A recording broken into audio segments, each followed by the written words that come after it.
The Fire Emblem fan hacking scene is one of the most impressive ones out there in my opinion. They've got incredible original stories, they've got fan takes on already existing games, Kermit the Frog, they really have everything you could ask for. Recently though, I've played what is hands down my favorite Fire Emblem fan hack, and one of my favorite Fire Emblem experiences in general. And I wanted to make a video highlighting just how good I think Fire Emblem the Hag and White really is. But before we get into it, please remember to like, comment, and subscribe, or else I will make sure you don't live long enough to become a hag. There is no meme. This is just a threat. The story begins with one of our main characters, Kyra, a young woman whose archery is in the employ of a militia of a small town named Percote, part of the Tartaros theocracy. She begins hunting down some bandits that have been causing problems for her village. Very bog standard Fire Emblem stuff. However, things quickly become the opposite of bog standard, so desert atypical, when she meets a woman named Apathy, the titular Hag in White. Apathy is a healer, which in this land is seen as heretical, being shamed as life ringers, and is something that needs to be turned over to Tartaros' Inquisition, or else face dire consequences. However, Kyra isn't so quick to turn over Apathy to the Inquisition, as Kyra's younger brother, a boy named Elias, is very sick, and she hopes that Apathy's forbidden healing magic can save him. And she says that, yes, it can, but she needs powerful blood in order to heal the powerful illness. She needs the blood of the Hierophant of Tartaros, Dolus. Willing to do anything to save her brother, Kyra sets out on a journey with Apathy, getting forces and growing strong enough to overthrow the Hierophant and the entire Church of Tartaros along with him. Meeting powerful new friends, dangerous enemies, and learning that the Hag in White may or may not be as trustworthy as she first seems. And while this story might sound fairly typical, overthrowing church narratives are incredibly common, Fire Emblem's even done it once or twice, you haven't seen Hag and White do it. It takes a fairly standard story concept and makes it very, very engaging.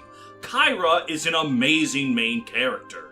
Watching her go from just a normal villager into the face of a rebellion feels very natural. She isn't suddenly this great wise leader in power, it's built up really well. Apathy is a fantastic secondary main character.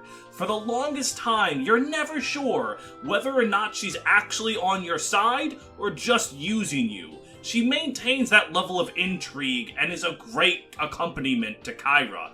And the minor characters are great too. You really feel for Elias, being this sick little boy who has this entire quest to save him while he's just trying to survive and not feel like a burden.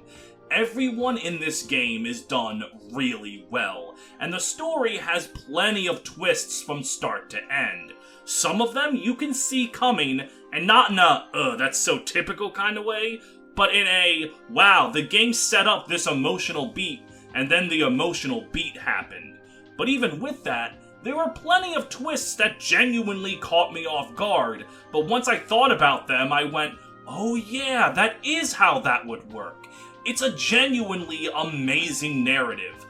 The highlight of the game's story, in my opinion, is the villain Sandra Diga, or as I affectionately called her, Sandy. This bitch loves being evil. In her sprite, in every mannerism she does, she is just absolutely loving her status as the leader of the Inquisition. Every minute she's on screen, you want to punch her in the jaw, and she knows that. Genuinely, the highlight of the game is watching her and just thinking, what's Sandy doing? What's her end goal in all of this? And it is just so much fun to see her do her thing. I love Sandy so much. And she even has that Sias thing going on, where she has 10 leadership stars, meaning every enemy's avoid gets increased by 30 when she's on the field. And she's on the field a lot more than I would like her to be, but still, amazing villain. And story aside, this game also has an amazingly written cast of characters thanks to the fact that it has a Tellius-style base. You walk around with Kyra before every chapter, and sometimes people have things to say and sometimes they don't. Because of this, the game's fairly large roster all feels distinct. You can talk to all of them, getting support conversations or just hearing what they have to say about the plot, and because it's like Tellius, they can talk about what's happening in the story. So every character can develop a little along the way. For example, there's a really good conversation between Phobos, a mercenary who's part of the militia at the start of the game, and Begonia, a woman who's a bandit that ends up being your ally because this is Fire Emblem. Bandits can be redeemed if they're nice enough.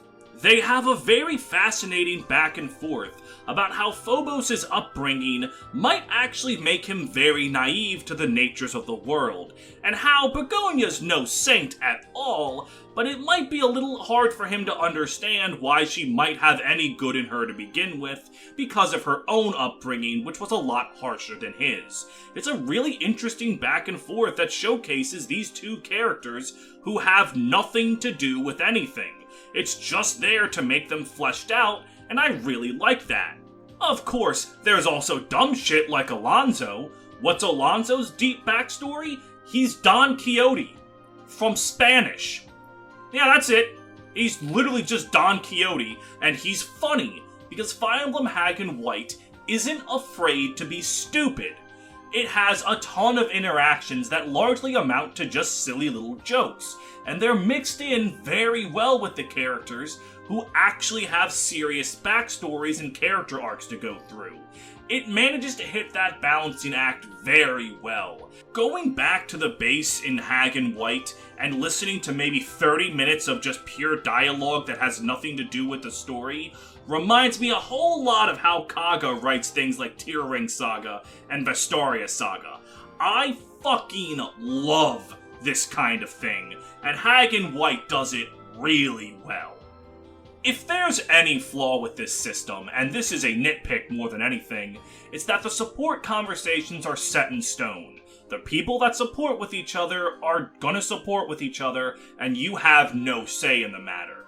The freedom that Fire Emblem supports offer is gone. And I think this is fine because all the conversations planned out are really good, but a lot of people enjoy the malleability of Fire Emblem, and this game does not have that. It's not a problem for me, but I could see it being a problem for someone else. And the gameplay side of Fire Emblem Hag and White is really good too. There's a whole lot of gameplay story integration in it. Units that get buffed by certain things in the story, leadership stars from Thracia making a return to dictate some units having tactical intelligence, and just in general, a lot of secrets that are tied to how well you're paying attention to the story and thinking. On my blind playthrough, I got about half of the secret recruits and messed up getting the other half. And once YouTube comments told me, hey, you had to do this to get this secret guy, I went, oh, that makes sense. Nothing in this game feels like Stefan or Latina, the kind of secret character where you genuinely don't know how the hell you were supposed to figure that out. You are rewarded for paying attention to the story, and I really like that. The map design and game balance is also very stellar.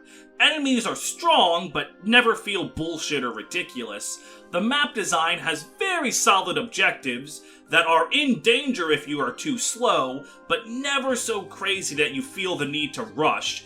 And the class balance in this game is also very good. It takes typical Fire Emblem classes, but really gives them all an identity with personal skills tied to the class. Things like generals getting Canto Plus, allowing them to maneuver their full move every single turn, druids getting the good old-fashioned Tome Breaker, making them anti-magic machines, spell swords getting the ability to do more damage if a foe can't counterattack, and given that they have physical and magical weapons, they can proc that very easily, every class feels like it has a good reason to exist. And this all comes together with the player units, where all of them feel really well balanced. No one is too strong, no one is too weak, almost every unit has a purpose, be it damage, mobility, support, or just being a funny dumb joke like Pluto. They're all great. Unit design and map design aside, my favorite gameplay quirk is how they handle healing. Vulneraries are very rare and very expensive, and healing magic, as I said in the story bit, is considered heretical in this game. So your only healer for over half the game is Apathy, and she cannot be everywhere at once. It makes every bit of damage you take in the early chapters of the game feel impactful.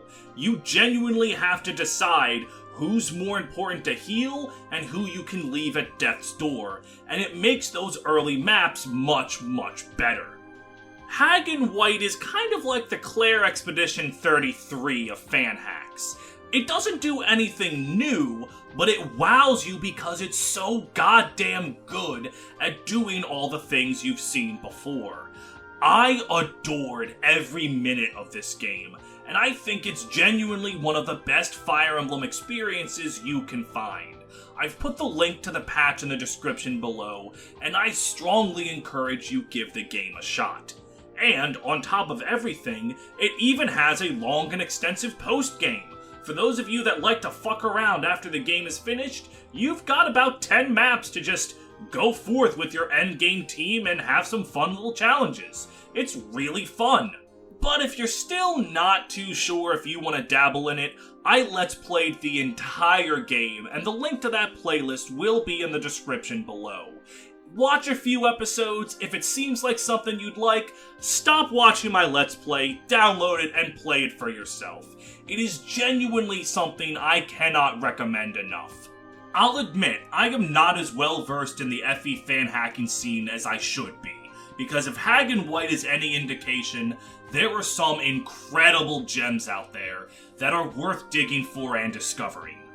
Thank you very much for watching, and I'll see you guys next time. Take care.